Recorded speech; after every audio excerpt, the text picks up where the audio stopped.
Islamic জীবনসঙ্গী নির্বাচনের ব্যাপারে আমরা কি রকম পদক্ষেপ নিতে পারি? বোন প্রশ্ন করলেন যে জীবন সঙ্গী নির্বাচনের ব্যাপারে আমরা কিরকম পদক্ষেপ নিতে পারি। এ ব্যাপারে আগের প্রশ্নের উত্তর বলেছি আমি যে জীবন সঙ্গী বেছে নেওয়ার ক্ষেত্রে মানদণ্ডগুলো কি, আর সেগুলো সৌন্দর্য, তারপর সম্পদ, আভিজাত্য আর গুণ। এই চারটা মানদণ্ডের উপর বিচার করে আপনার জীবন সঙ্গী আপনি বেছে নেবেন। পদক্ষেপ হিসেবে সবার আগে আপনার নিজেকেই এটা বুঝতে হবে যে আপনি যাকে বিয়ে করবেন তার গুণ থাকতে হবে, আর আপনাকে বুঝতে হবে যে গুণ হচ্ছে সবচেয়ে সেরা সৌন্দর্য, সম্পদ বা আভিজাত্যের চেয়ে। তারপর এই কথাগুলো প্রথমে আপনার বাবা মাকে জানান।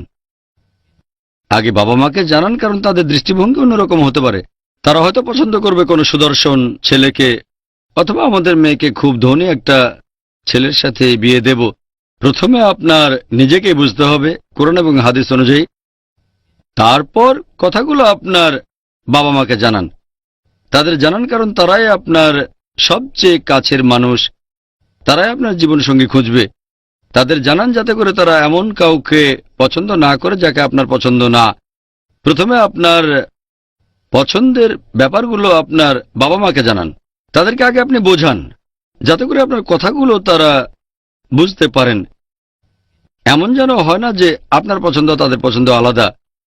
আর এ ব্যাপারে লজ্জা পাবেন না, বাবা মাকে জানানোর ব্যাপারে কোনো লজ্জা পাবেন না। তারপর জানাতে পারেন আত্মীয় স্বজনদের, ঘনিষ্ঠ বন্ধুদের যে আমি এমন ছেলে খুঁজছি যে গুণবান, যে ইসলামিক। এই খবরটা জানিয়ে দেন আপনার সব আত্মীয় স্বজন আর ঘনিষ্ঠ বন্ধুদের। প্রথমে বাবা মা, তারপর আত্মীয় বন্ধু বান্ধব। এছাড়াও আপনি যেতে পারেন কোনো ইসলামিক অর্গানাইজেশনে যারা জীবনসঙ্গী খোঁজার ব্যাপারে সাহায্য করবে। যদি আপনি ধনী কোনো স্বামী খোঁজেন তাহলে আপনাকে তখন যেতে হবে কোটিপতিদের ক্লাবে, লাখপতি বা কোটিপতিদের ক্লাবে। যদি ধনী স্বামী পছন্দ করেন তাহলে কোটিপতিদের ক্লাবে খুঁজে দেখতে হবে। যদি চান স্বামী হবে সুদর্শন অথবা স্ত্রী হবে সুন্দরী, তাহলে বিউটি কন্টেস্টে গিয়ে খুঁজে দেখতে পারেন। আর ইসলামিক জীবনসঙ্গী চাইলে ইসলামিক অর্গানাইজেশনে যাবেন। আপনারা সেখানে বায়োডাটা দিতে পারেন। দেখবেন আপনার বায়োডাটা যেন বিস্তারিত হয়, আপনার বর্ণনা যেন থাকে, যেগুলো সাধারণত থাকে উচ্চতা, গায়ের রং ইত্যাদি। এছাড়াও আপনার পছন্দ অপছন্দ উল্লেখ করতে পারেন। আপনি গুণবান স্বামী চান, আর সেখান থেকে আপনিও পাত্রপাত্রীর বায়োডাটা নিতে পারেন, অথবা কোনো ম্যারেজ ব্যুরোতে যেতে পারেন যেটা ইসলামিক নিয়ম মেনে চলে। এটাই সবচেয়ে ভালো।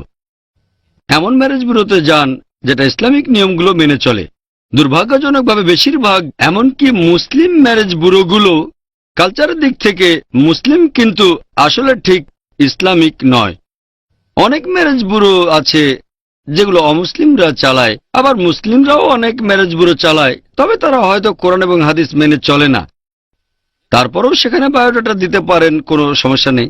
তবে এমন ম্যারেজ ব্যুরোতে যাওয়াই ভালো যারা কোরআন এবং হাদিসের নিয়মগুলো মেনে চলে। প্রথমে জানাবেন বাবা মাকে, তারপর আত্মীয়, তারপর বন্ধু বান্ধব, ইসলামিক অর্গানাইজেশন। এছাড়াও আপনি পাত্র অথবা পাত্রীর সন্ধান চেয়ে বিজ্ঞাপন দিতে পারেন কোনো ইসলামিক ম্যাগাজিনে। হতে পারে লোকাল বা ইন্টারন্যাশনাল ইসলামিক ম্যাগাজিন। অনেক ইসলামিক ম্যাগাজিনে একটা আলাদা সেকশন থাকে বিয়ের উপরে।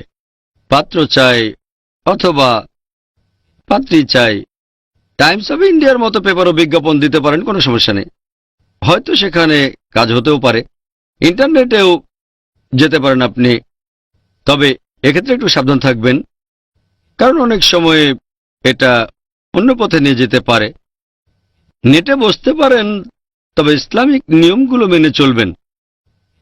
আপনার বায়োডাটা আপনি নিজেই তৈরি করবেন।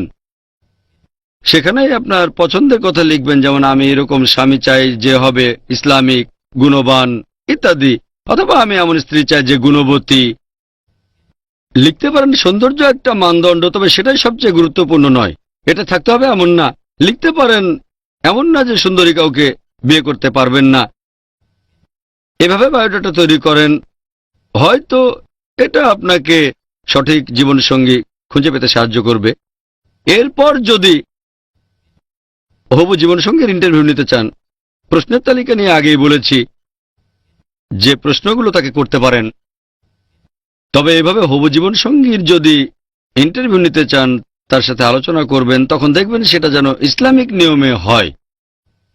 এমন করবেন না যে তার সাথে কোনো পার্কে বা গার্ডেনে গিয়ে দেখা করবেন, অথবা সিনেমা হলের পেছনে সিটে বসে কথা বলবেন। দেখা করবেন ইসলামিক নিয়মে। ছেলেকে আপনার বাসায় ডাকতে পারেন, আপনি ছেলের বাসায় যেতে পারেন, সমস্যা নেই, তবে সেখানে যেন একজন মাহরাম থাকে। মেয়ের সাথে তার বাবা অথবা ভাই থাকবে, আর ছেলের সাথে থাকতে পারে তার মা অথবা বোন, তাহলে সেখানে মাহরাম থাকবেন। তারপর বিভিন্ন প্রশ্ন করবেন। সেখানে যদি মাহরাম থাকেন তাহলে ভালো।